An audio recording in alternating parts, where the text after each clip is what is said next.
Aí, pronto. Ai, eu liguei aqui o negócio, eu acho que vai dar microfonia, meu Deus. Tá, já, beleza. Vou começar em inglês. Então, boa tarde, gente. Eu sou a Bruna e hoje eu e o Thiago Sinuca vamos apresentar o capítulo 9 do curso do Schuller de quântica axiomática, de mecânica quântica. E a gente vai falar sobre o operador momento. Então, um estudo como usar a teoria de operadores que a gente viu até agora para definir os nossos domínios na mecânica quântica. Então, a motivação aqui a gente vai usar as coisas que a gente estudou, que a gente viu mais lá no capítulo 7, né, na aula 7, e um pouco da aula 4, enfim, de algumas outras aulas, para saber como é que é o processo mesmo, tipo o algoritmo de você tentar encontrar domínio de um operador. O que você faz primeiro de mais fácil e como que vai dificultando, né? E aí a gente vai introduzir 2 casos de candidatos de operador momento, que são o caso num intervalo compacto e num intervalo fechado, né? E num círculo. E a gente vai procurar, vai entender eles e procurar se eles são adjuntos, se eles têm extensão autoadjunta. Então, essa parte é bem mecânica, né? Então, começando aqui, o operador momento em D dimensões, eu estou falando de dimensão espacial mesmo, ele vai ser um operador P, e aqui ele colocou PJ, né? Porque a gente está falando no espaço geral, cada componente do momento vai ser um PJ, vai ser um operador que vai de um subconjunto denso de L2 em L2 de RD. E a ação dele vai ser levar psi em menos IH barra, derivada parcial del J de psi. Tá. E aí eu não falei quem que é o domínio, né? Mas vamos discutir isso já já. De qualquer forma, esse formato, essa ação desse operador, o Schuller comenta, né, que ela é a única ação do momento que pode existir. Tipo, por que o momento é assim? Por que ele tem essa ação? Ele fala que a gente vai ver formalmente depois do teorema espectral no teorema de Stone von Neumann, que agora a gente não tem como falar disso sem o teorema espectral, da motivação de por que é a derivada, né? Aí eu procurei um pouquinho no livro do Hall também, e tem a motivação intuitiva e experimental da física, digamos assim, mais ou menos, de por que eles pensaram, pelo menos, não porque tem que ser que é o único, né? Mas por que eles pensaram na derivada, assim, o que está por trás disso, mais ou menos.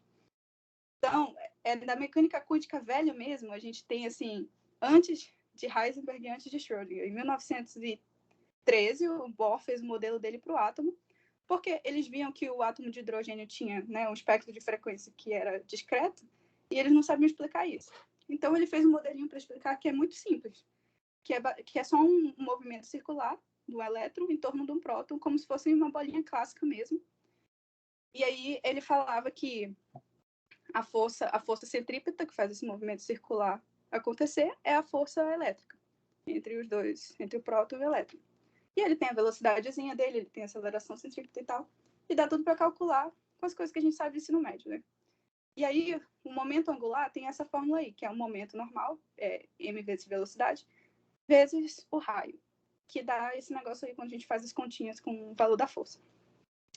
E daí, a hipótese dele, para prever, né, quais são as frequências que o átomo de hidrogênio vão dar, ou para concordar com o experimento, é que o operador momento vai ser quantizado. O operador momento angular seria quantizado.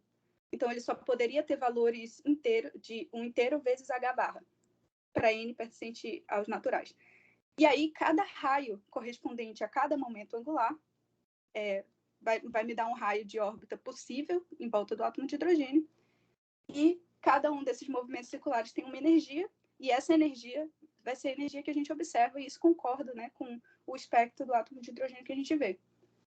Então, esse modelo serve, né, apesar de que, bom, é um modelo simplão, né, a gente vê aí. Por quê? Não sei por que o momento angular seria quantizado. Aí, em 1925, o de Broglie deu uma outra sugestão para explicar os mesmos raios de Bohr. Ele falou assim, imagina que tem uma onda que descreve esse elétron. ninguém estava falando de função de onda e não existia interpretação de probabilidade de função de onda, né, que ela tem que ser quadrada integrável, não existia nada. Ele só estava falando assim, vamos imaginar que o elétron tem uma onda, uma função de onda que descreve o comportamento dele de algum jeito.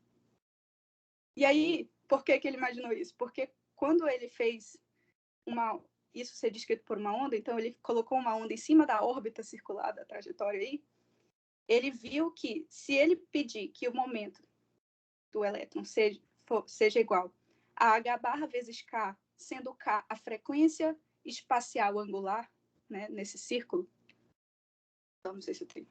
tô com a canetinha aqui. Mas se k for a frequência espacial angular desse círculo, a gente... Se o momento for h barra k, essa condição de quantização dos raios, ela sai do fato que você pede que exista um número inteiro de comprimentos de onda no círculo, né? Que essa onda feche bonitinho bem aqui. Então, você pede que ela feche no 0 e no 2π seja a mesma coisa e que as frequências... Que se você tem uma onda do tipo um seno, um cosseno de kx, né, ela feche bonitinho quando você fecha o círculo. E aí, com isso, ele saiu e conseguiu os mesmos raios de Bohr.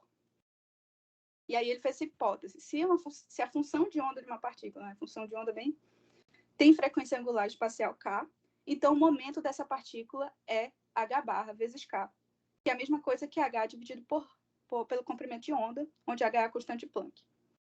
Aí eu coloquei aqui embaixo, mas especificamente significa que se você tem uma onda do tipo E elevado a kx, né, cosseno, seno, o momento tem que dar h barra k, e fazer h barra k, né, h barra k é o resultado de você pegar e fazer menos IH barra vezes a derivada dessa função E elevado a kx. Claro, nem sempre isso vai ser quadrado integrável, nem sempre vai estar bem definidozinho nesses problemas, né? Mas eu estava pensando no átomo de hidrogênio para fazer isso. Só que aí acabou que essa hipótese foi corroborada por outros experimentos. Tipo esse Davidson-Germer aqui, o que aconteceu foi por acidente, inclusive, eles aqueceram muito um cristal de níquel, e aí eles mandaram uns elétrons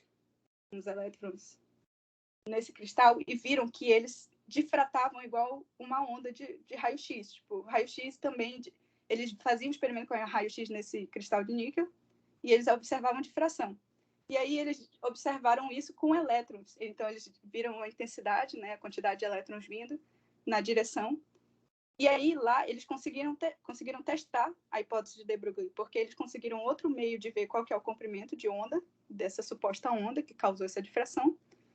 E eles sabiam qual que é o momento que eles tacaram os elétrons deles ali. E aí, deu certinho a relação de de Broglie. Então, essa é uma motivação, assim, experimental bem bruta, assim, do porquê que começaram a pensar nessa ação desse operador, né? Mas então, voltando lá para a aula do Schuller, a gente vai analisar esse operador aqui, a gente vai fazer a dimensão igual a 1, porque a gente não perde tanta coisa de propriedade mesmo fazendo isso, só para simplificar um pouco, e a gente vai chamar a derivada de linha, e h barra também vai ser 1, porque é só uma constante, a gente não faz diferença. Então, quem que vai ser o domínio, né, do nosso operador momento? Lembrando que ele tem que ser autoadjunto. Então, a gente podia definir o domínio dele para ser só todos os psis para os quais a derivada dele está em L2. Mas não, como ele tem que ser autoadjunto, provavelmente vai ser uma condição muito mais forte que isso. Então, a gente vai... Então, olhando o momento no intervalo compacto e num círculo. No intervalo compacto, a gente vai ver, então, esses dois exemplos. Ele fala que é para deixar mais interessante ver espaços não triviais de uma dimensão, mas, na real, eu acho que também é um pouco mais difícil ver na reta toda, eu não tenho certeza. Mas... Então, a gente vai ver esses dois. Então, no compacto, a gente vai pedir, nos dois, né? A gente vai pedir que se seja uma função C1, e pedir que seja C1 é quase que só pedir a boa definição do operador. Porque se ela é C1, você vê aqui que a derivada tem que existir e que ela tem que estar em L2. Bom, se ela é C1, a derivada existe e ela é contínua. mas se ela é contínua num intervalo fechado, então ela é integrável. Se ela é integrável, ela é quadrado integrável. Então, tá ali, pelo menos, tá bem definido, né? Beleza. E aí a gente pede uma condição extra, que é a condição de contorno. No intervalo compacto, a gente pede que psi de 0 seja igual a psi de 2π, que seja igual a 0. Isso está baseado num problema de física que é muito comum, que a gente pensa numa partícula está confinada, então em uma dimensão, né, ela está confinada no intervalo dessa dimensão, no espaço assim, e a gente pede que a função de onda, né, no final, nas duas pontas desse intervalo, dê 0, porque depois isso vai representar a probabilidade de encontrar a partícula ali. Então, e a gente não quer encontrar a partícula lá para fora também. Então, a gente pede essa condição aí igual a 0 nas pontas. É o problema do poço quadrado finito. E aí, no círculo, a gente pede só uma condição cíclica, que é que π0 seja igual a π de 2π. Então, quando você dá a volta completa no círculo, você tem que ter o mesmo valor da função. Então, só a condição cíclica não precisa ser igual a 0. E a gente vai analisar isso aí. Então, rapidinho sobre as funções que vão aparecer, os espaços de funções que vão aparecer nesses dois problemas que a gente vai ver. A gente já viu, vai aparecer o espaço C1, que foi o espaço que a gente acabou de falar, que são as funções contínuas com derivada contínua. E vai aparecer o espaço de Sobolev, que contém C1, e vai aparecer o espaço das funções absolutamente contínuas, que contém H1. Tá. Então, aqui as definições. Seja I o intervalo contido em R, uma função do intervalo em C é absolutamente contínua, existe uma função integrável, tal que essa função psi seja igual a psi-A. Deixa eu ver aqui o negócio. Ah, legal, dá para arriscar, né? Seja igual a psi-A. Ah, ótimo. Mais essa integral aqui de A até X de ρy dy. Ou seja, pelo que você está vendo, pelo que você vê aqui, isso é quase o que o teorema do cálculo diz, né? O que é a derivada? Vai ser o valor. Então, esse ρ aqui seria a derivada desse psi. Só que isso daqui é uma integral de Lebesgue. Então, isso daqui vai ser a derivada de psi em quase todo ponto. Não a derivada, né, total. Já é suficiente para a gente falar em L2, né? Então, para todos os conjuntos, isso é válido para todos os conjuntos compactos que estão contidos nesse intervalo, e aí a gente denota o conjunto das funções absolutamente contínuas nesse intervalo como as que estão em L2 do intervalo e são absolutamente contínuas. O espaço Sobolev, o Schuller faz isso e eu vou fazer isso também, ele define direto como isso aqui. Então, o espaço Sobolev são as funções em que estão contidas, que são absolutamente contínuas, cuja derivada está em L2. Então, é naturalmente o subespaço das absolutamente contínuas. Existe uma outra definição original, que até explica também por que é H1, né? Que tem a ver com o espaço Sobolev, tem vários, e que são usados para tentar resolver equações diferenciais de uma forma mais fraca e tal. Mas, tipo, apesar de que tem algumas definições na apostila, eu não achei muito útil, porque não tem muita intuição por trás do que a gente está fazendo, né? Então, deixei. E também tinha muita coisa para falar, então deixei para o pessoal ler aí. Aí, ok. Então, a gente vai olhar só o operador no intervalo compacto agora. Só repetindo aqui, então, a ação dele é essa, e o domínio que a gente está considerando é esse aqui. Alguém quer falar alguma coisa?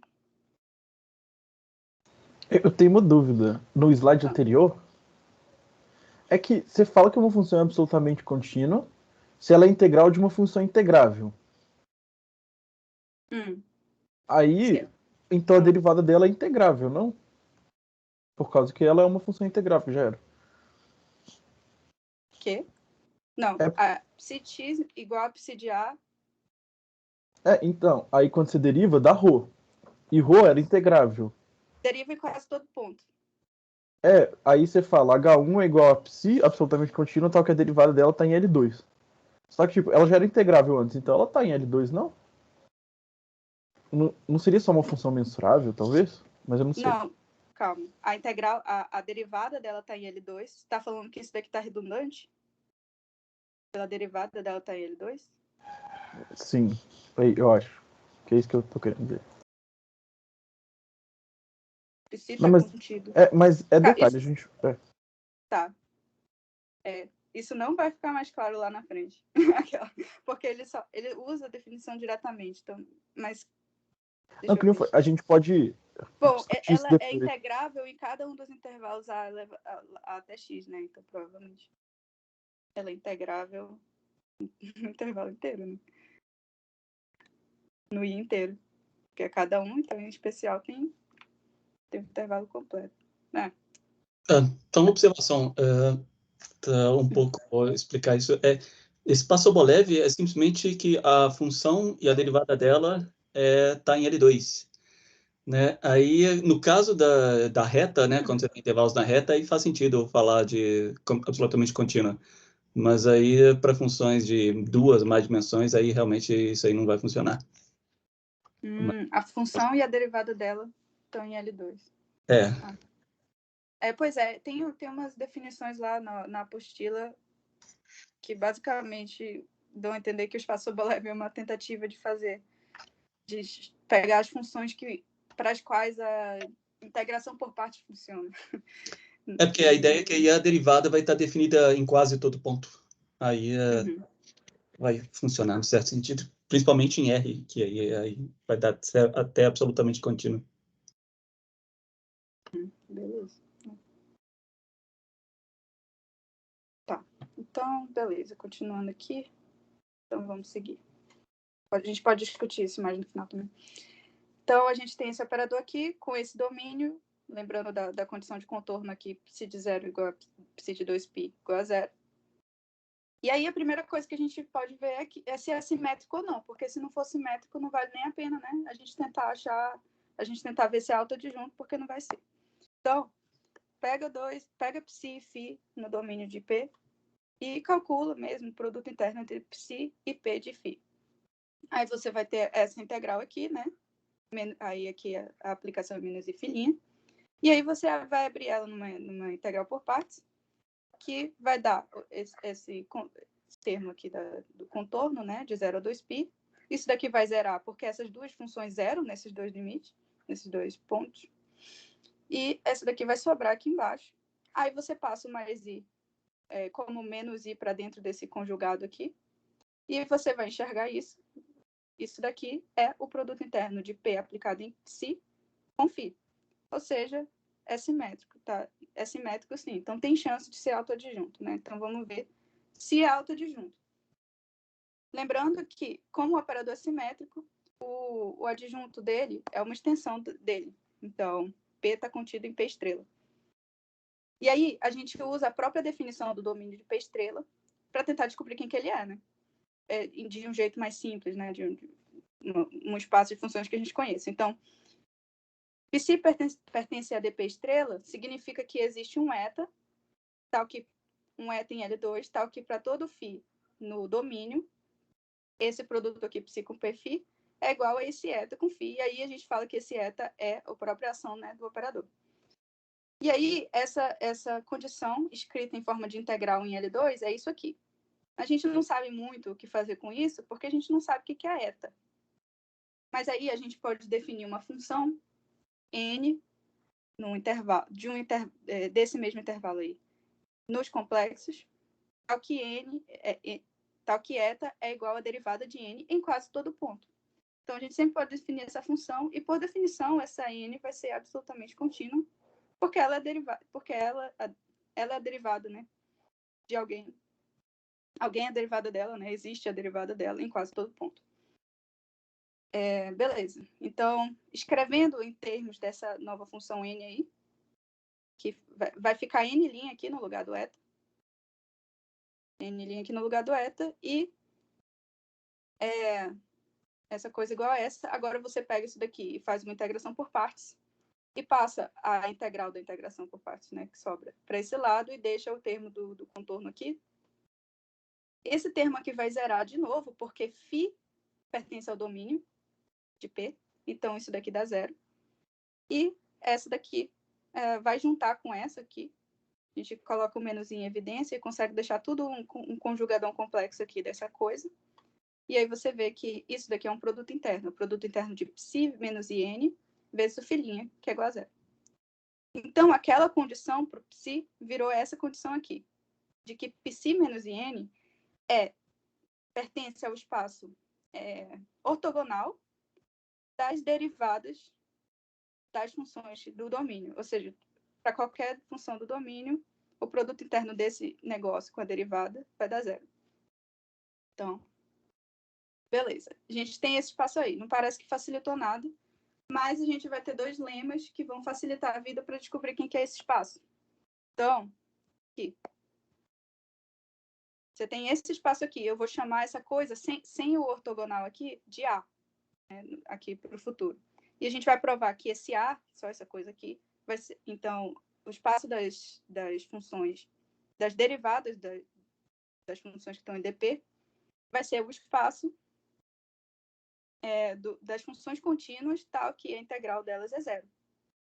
Depois, a gente vai provar, usando isso, que o fecho desse espaço vai ser o span da função 1 ortogonal. E aí, quando a gente tiver isso, a gente vai poder usar ela aqui. Então, vamos só provar esses dois lemas rapidinho. Esse primeiro lema, os dois são pequenos, são simples de mostrar. Fala que... Só uma dúvida de notação. Por que antes você estava pondo o dx... Por que antes o dx vinha antes da função e agora está depois? Isso daí foi só foi só falta de atenção mesmo. Às vezes quando está dentro do conjunto mesmo, eu costumo colocar depois, só de mania. E aí, quando eu estou fazendo conta, eu ponho antes, mas é a mesma coisa. Ah, tá. Entendi.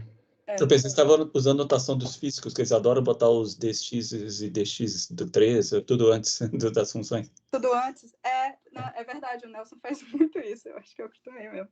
E o Schuller faz isso também em alguns momentos. Daí, cadê?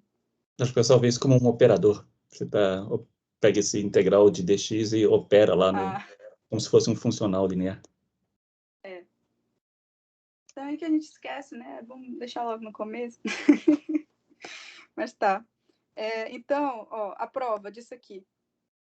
Que A está contido em B, né? Se você pega um psi' aqui que pertence a esse conjunto, então, automaticamente, a integral de psi' vai ser, a definição, né, do que é a derivada, psi em 2π menos psi de 0. Isso vai dar 0 porque esse psi vai estar no domínio de P, de novo, por causa das condições de contorno que a gente botou. Aí, beleza. Aí, isso daqui vai ser C0 também, porque π tá em dp, que é C1, e a derivada, então, vai ser C0. Então, pronto. É isso. Aí, B está contido em A, porque se você pega um xi em B, você pode definir o φ como a integral de 0 até x de xi de y dy. Aí, quando você faz isso, você sabe que esse xi pertence a C0, porque a φ pertence a C1, e esse xi é tipo a derivada dela. Então, a derivada da C1 pertence a C0, e aí você tem também que para x igual a 0 e x igual a 2π, essa derivada, esse elemento aqui, esse negócio φ, vai dar 0, que é o que está pedindo o domínio de P aqui, que esteja no domínio de P.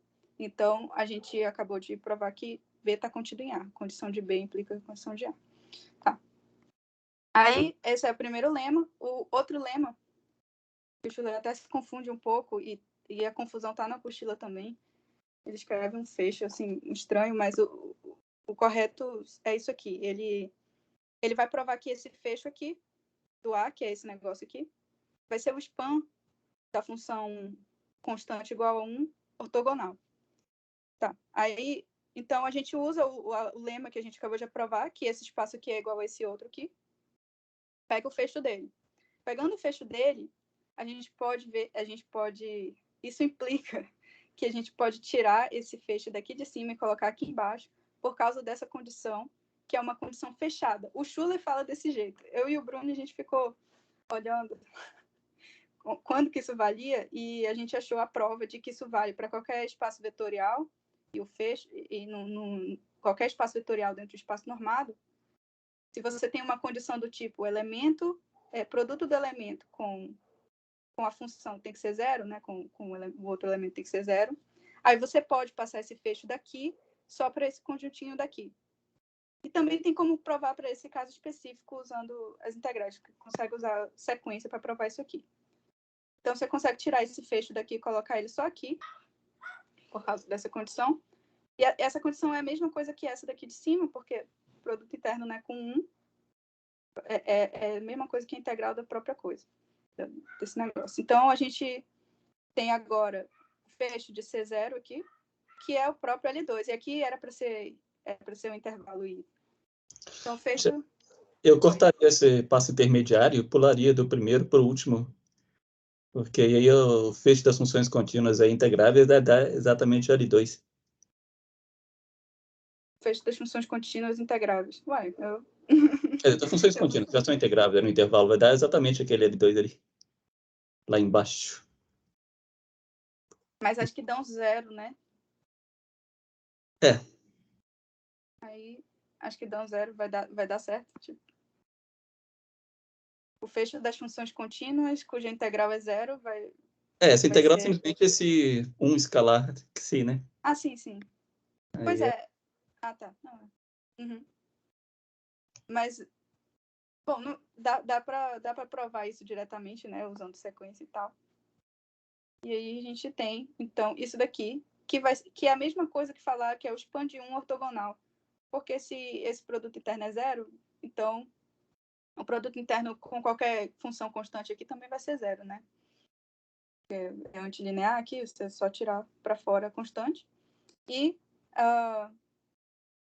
então, vai dar isso. Lá ele escreve só 1 ortogonal. E aí depois ele encontra um fecho de 1, mas fecho de 1 é 1 mesmo, e ele chega num resultado errado lá. Mas, na real, isso aqui.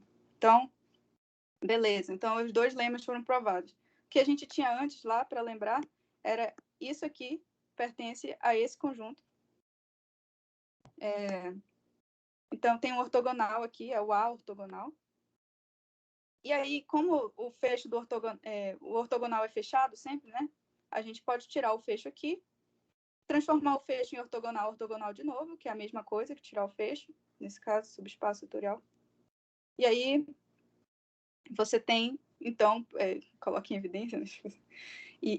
Então, você tem que o ortogonal do fecho é a mesma coisa que esse espaço aqui. E esse fecho a gente acabou de provar que é o span de 1 ortogonal. Então, eu fico span de 1 ortogonal, que é o fecho, que é ele mesmo, né? Porque o espaço é fechado. Então, a gente tem que esse espaço original, que a gente não sabia muito o que era, é só o espaço das funções constantes, que pega de C, que leva x em uma função constante, uma constante. Então, esse psi menos in, na verdade, é igual a uma constante, né? Pertence a esse espaço. Então, a gente pode escrever que psi de x é igual a constante mais in, e isso pertence às funções absolutamente contínuas em I. Porque n pertence, e aí fazer uma constante mais in vai pertencer também.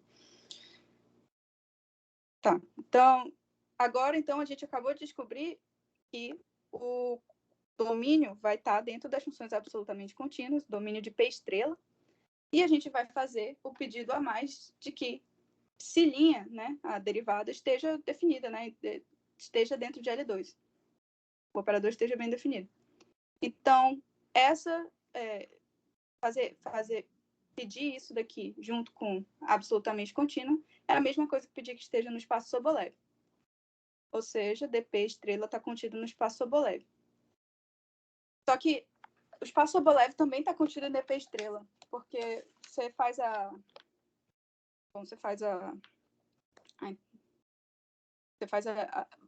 o que o espaço dp estrela precisa, né?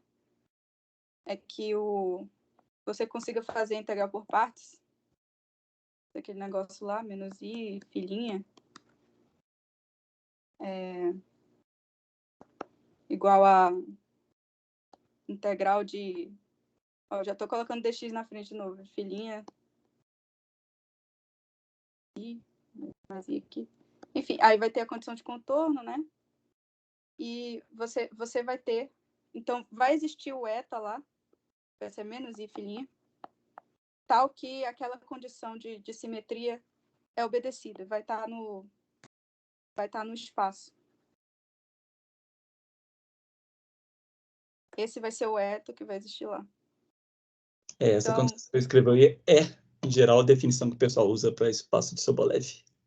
pois é, né? E o pior que, assim, o jeito que eu tinha visto aqui envolvia várias derivadas, né? Uma derivada dentro da outra. E o jeito que ele escreve lá é assim. Ele escreveu do jeito que aparece, né? Na prova, para já aplicar diretamente nesse negócio aqui. Mas basicamente funciona a integração por partes, e então o psi, o H1 é igual ao domínio.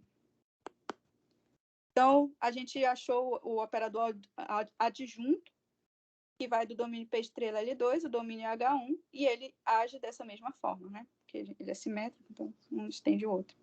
Então, aqui está errado, aqui só um erro de digitação, esse diferente que devia estar só nesse tracinho, né?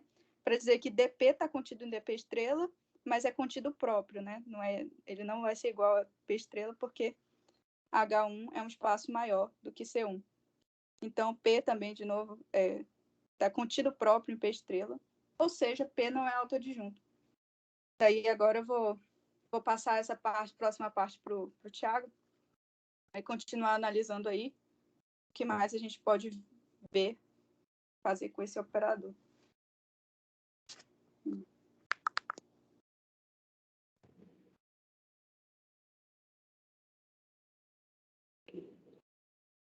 Parei de compartilhar.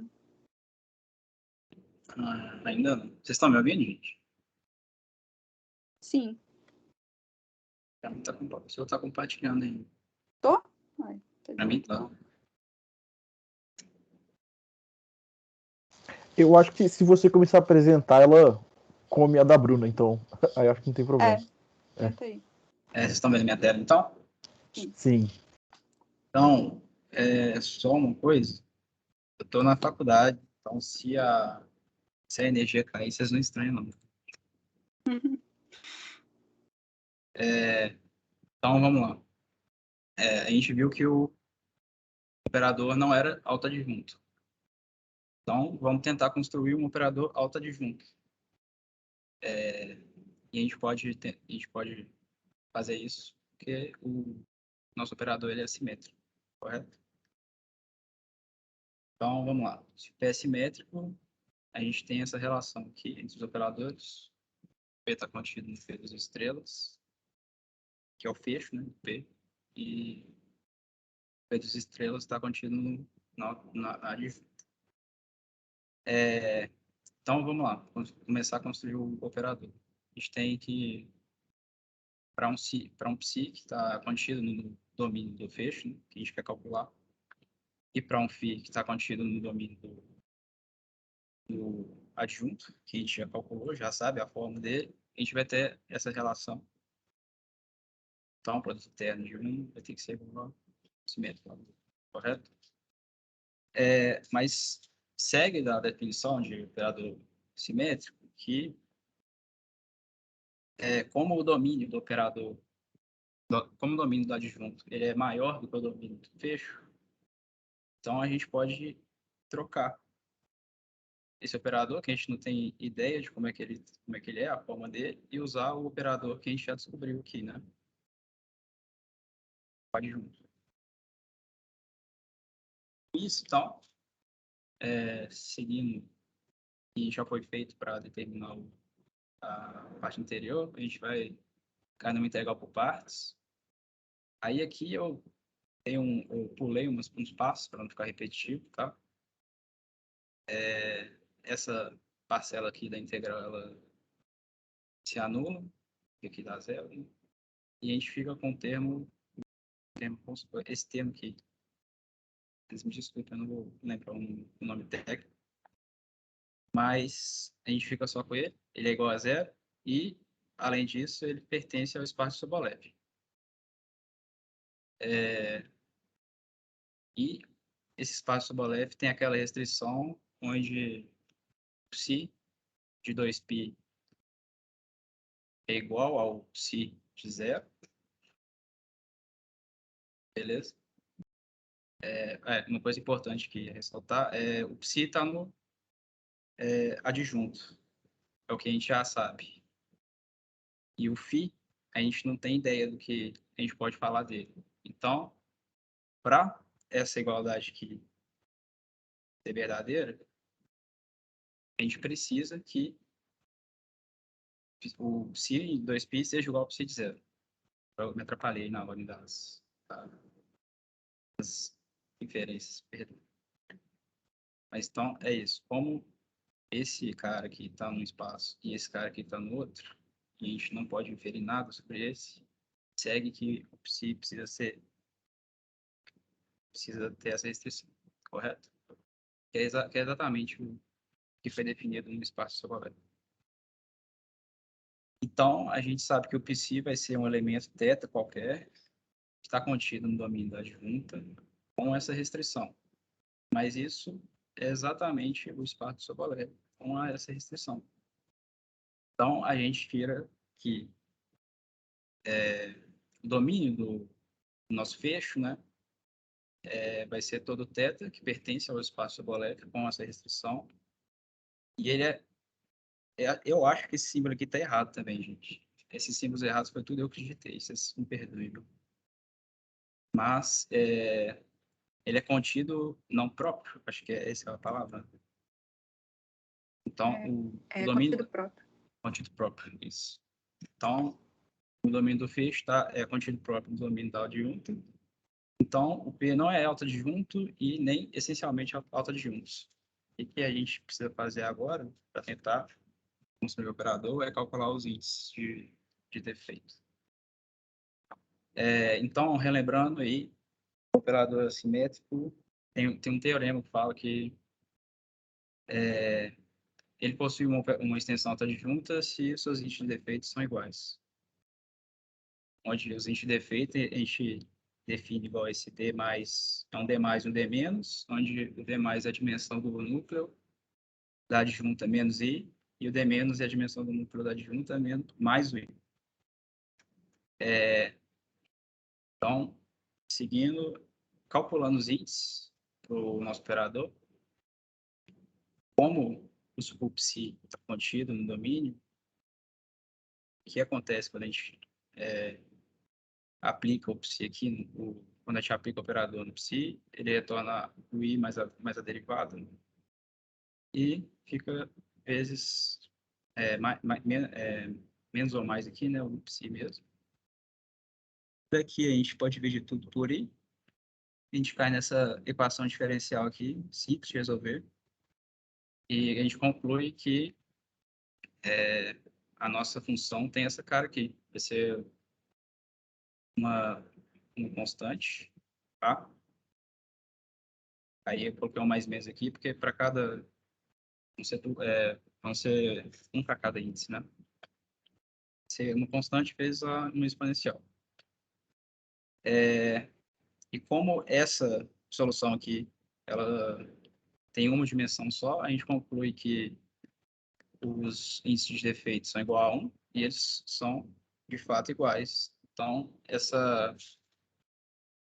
esse operador, ele, de fato, possui um operador autoadjunto, um operador de momento, ele está definido, mas a gente não sabe a forma dele.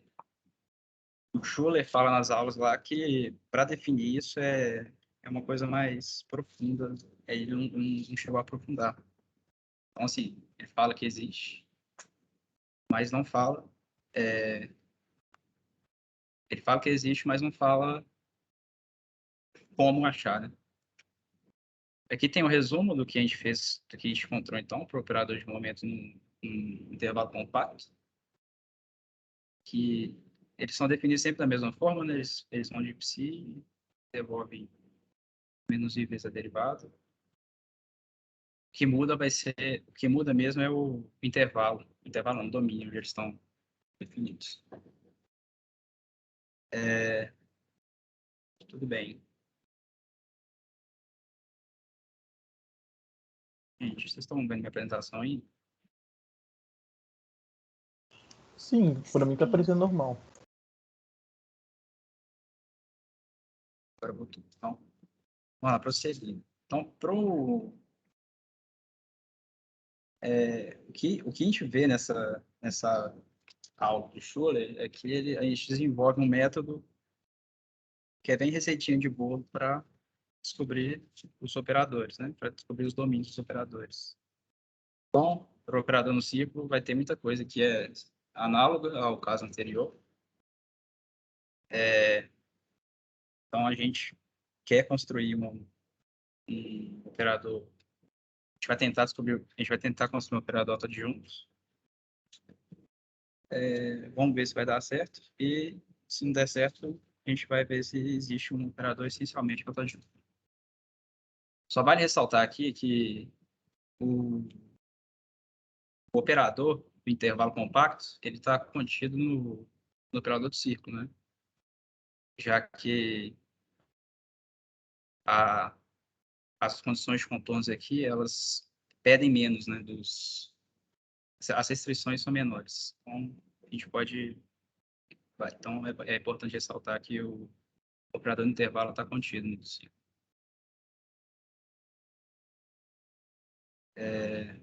Então, em primeiro lugar, a gente verifica se o operador é simétrico. Para verificar se ele é simétrico, é a continha básica aqui. Então, a gente monta de novo, né, as integrais, integra por partes.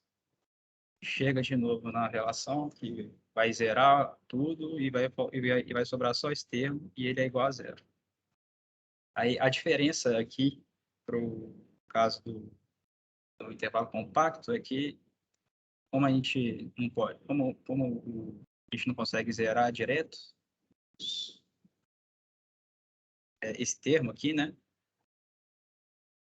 A gente coloca meio que coloca em evidência o φ de 0 e o de 2φ também, porque eles são iguais. Por hipótese, eles são iguais, né? Falou que a restrição lá era que o ψ de 2φ é igual ao ψ de 0. Os dois estão contidos aqui, o φ e o ψ. Então, a gente colocou em evidência aqui, e isso aqui vai ser 0 se somente se ψ de 2φ for igual ao ψ de 0. Então, beleza. A gente viu que simétrico. Agora vamos calcular a adjunta. Pelo fato do operador ser simétrico, a gente sabe que o operador está contido dentro da adjunta. E a gente sabe também, por hipótese, que a adjunta está contida dentro do intervalo. Dentro do operador do intervalo compacto. É isso que isso aqui quer dizer. Então, o que acontece? Como pela definição, né, de operador simétrico, o domínio do operador do adjunto vai estar contido dentro do domínio do operador adjunto do intervalo. E a gente sabe, a gente já mostrou que o domínio do operador do intervalo é igual ao espaço Sobolev. Então, de novo, vamos verificar se como é que é a cara, né? O que acontece quando a gente aplica o operador no nosso espaço. Para todo psi que está no nosso domínio, vai valer aqui para todo psi no domínio, a gente tem a relação produto interno, mas como o operador está contido aqui como o operador que a gente quer descobrir está contido no operador do intervalo, vai valer que a gente pode tirar esse mesmo produto interno só trocando o operador aqui embaixo. Já que se a restrição vale para uma coisa que é maior que aqui, né? Então, certamente vai valer. A gente pode dizer que certamente vai valer. Essa troca aqui, ela pode ser feita. Então, de novo, a gente monta as integrais, integra por partes. Essa parte aqui zera, vai sobrar o termo que termo de fronteira aqui de novo. E, novamente, a gente coloca o φ em evidência. E a gente não sabe nada sobre o φ, né?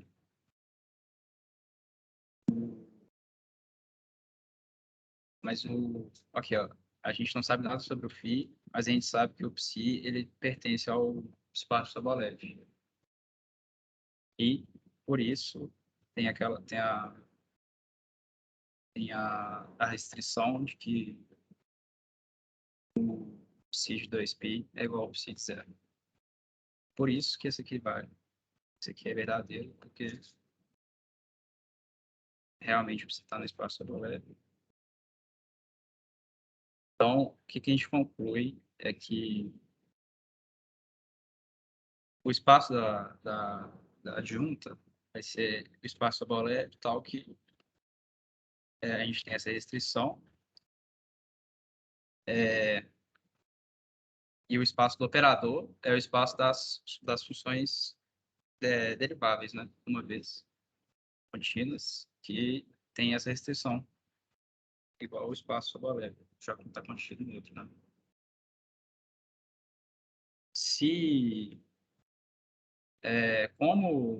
Mas como o espaço do operador ele é contido próprio do espaço da adjunta,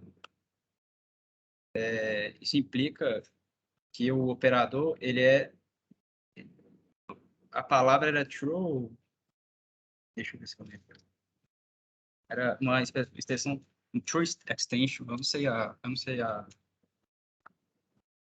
como é que fala em português isso, mas ele é uma extensão, chama de extensão pura, mas como ele não, para ser autoadjunto, né, ele teria que ser uma extensão, o domínio teria que ser igual e o operador teria que agir da mesma forma, mas a gente percebe que isso não acontece, então o P não é autoadjunto.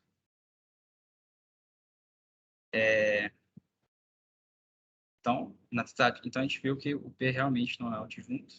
Então vamos tentar mostrar que ele é essencialmente autoadjunto.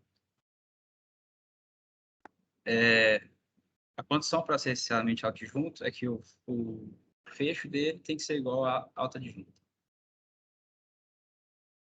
E, de novo, pela relação de P simétrico, vale, P está contido no fecho, está contido na adjunta. Então, para um psi que está no domínio da adjunta e para um φ que está no domínio para um psi que está no domínio do fecho e para um φ que está no domínio da adjunta, vale esse produto interno. Mas como aqui o fecho está contido na adjunta, a gente consegue escrever que a operação do fecho vai ser igual à operação da adjunta, uma vez que o domínio da adjunta é maior do que o do fecho, né? Então, a gente consegue reescrever esse produto interno dessa forma, só trocando aqui o operador que está agindo.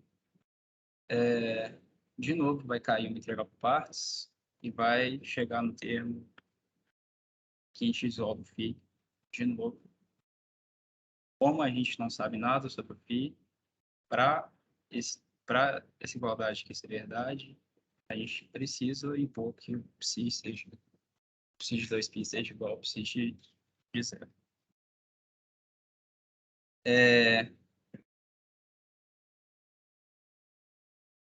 Então, a gente sabe que como a gente sabe o domínio que estava que a disputa estava definida, né? Que era o espaço Sobolev, a gente pode falar que um fecho que um fecho que a gente acabou de calcular aqui vai estar definido o espaço Sobolev também com a restrição. Só que nesse caso ele vai ser uma extensão. Então vale que o operador é realmente autoadjunto. Realmente existe um operador autoadjunto para o caso do círculo. E é o fecho do operador, no caso. E aqui, ó, essa aqui é a forma que o Schuller define o operador. Esse é o P de S, que sai do espaço Sobolev com a restrição do círculo. O psi de 2π tem que ser igual ao psi de 0. Vai para o L2. Dessa forma, ele faz isso aqui. Pega um elemento do domínio e devolve menos I vezes a derivada. É isso aí, gente.